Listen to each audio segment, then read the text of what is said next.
Paano nga ba ini-edit mga kadaba ang mga ganitong video mga kadaba? So bali ang tawag ko dito mga kadaba, saturation effect. Tara sa may CapCut. So heto na mga kadaba ang tutorial para sa saturation effect mga kadaba na ginawa akong video mga kadaba. So bali ganito ko lang yung mga kadaba in-edit mga kadaba. Una siyempre mga kadaba mag-focus ka dyan mga kadaba sa may kamay mga kadaba kung saan paangat na yung daliri ni kadaba nyo. Dito tayo mga kadaba mag-focus mga kadaba dito.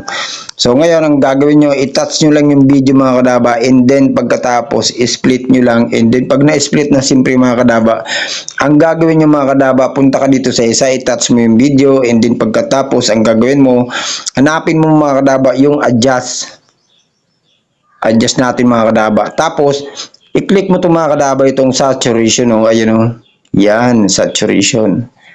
Ngayon, ang gagawin natin dyan mga kadaba, para mag-iba yung kulay niya mga kadaba, ganito lang mga kadaba.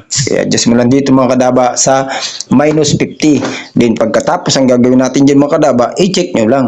And then, siyempre, ganito din mga kadaba sa kabila. Adjust natin. And then, yan.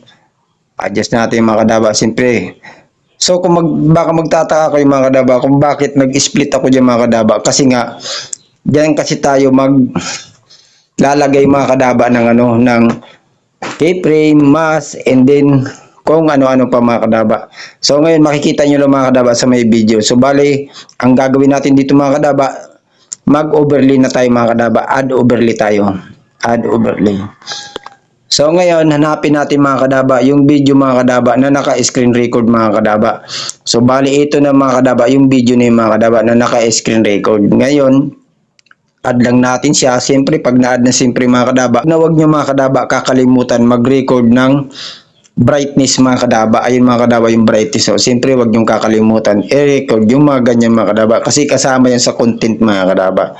Ngayon ang gagawin natin dito mga kadaba, kailangan mo yung mga kadaba palakihin. Ganyan o papalakihin yung mga kadaba. Tapos, siyempre, pag malaki na siya, hanapin natin mga kadaba yung mask. Hanapin natin dito si mask. Ito na yun.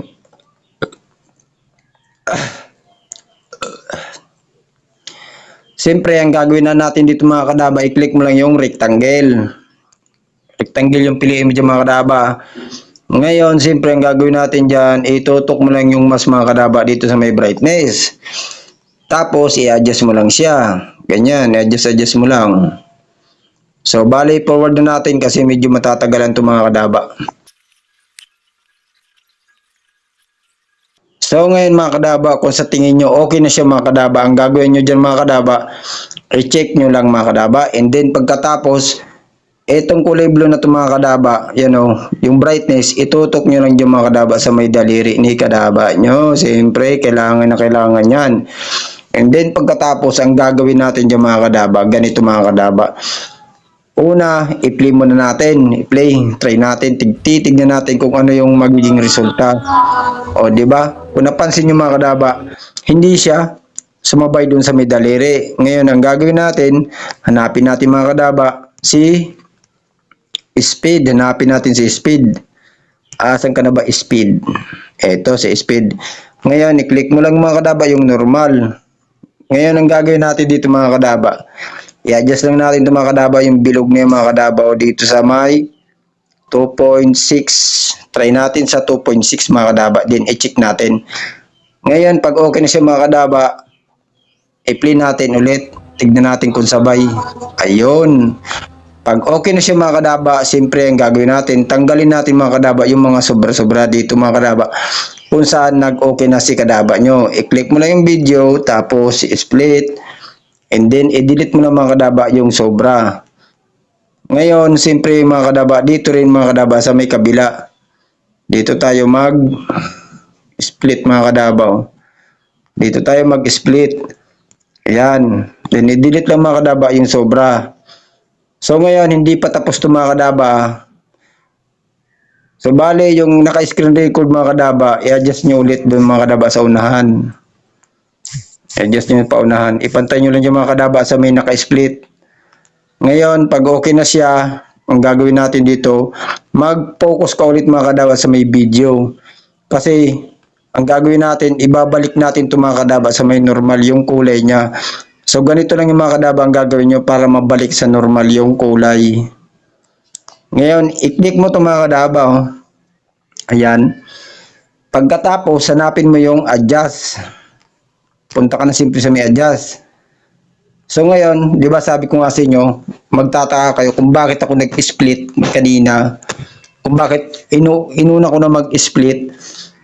Kasi nga ito yung dahilan. Kasi magpapalit ka kasi ng kulay na dyan mga kadaba. So ngayon, para magpalit siya ng kulay, ang gagawin natin yung mga kadaba, i-click mo lang yung plus diamond. Ang tawag dyan, keyframe. So ngayon, lagyan na natin siya mga kadaba. Ayan, pag nalagyan na, siyempre, ang gagawin natin dyan, i-adjust mo lang yung video pag ganyan mga kadabaw. Tignan mo mga kadabaw yung daliri mo mga kadaba. Once na gumagalaw yung daliri mo, siyempre, i-adjust mo rin itong saturation effect na ito mga kadaba. Ayan. Siyempre, dandahan lang yan mga kadaba yung pag-adjust. Nakadepende na yan sa inyo mga kadaba. Yan, balik na natin sa normal. Ganito, gawin na natin 0. Yan. Pag okay na siya, i-check mo lang. So, bali ganito na ang kakalabasan niya mga kadaba. Ito na talaga mga kadaba, yung final. Tignan natin, i-play natin mga kadaba. So, bali ganito ang kakalabasan niya. Tignan natin ha. Oh, ayan. Okay na siya mga kadaba. Diba? Napakalupit. So, ganun ko lang mga kadaba, inedit yung saturation effect. So ngayon, kailangan natin yung mga kadaba, export na yung mga kadaba siyempre. So kung may natutunan ka mga kadaba sa video nito, baka pwede naman pakipollow and pakishare. Thank you very much.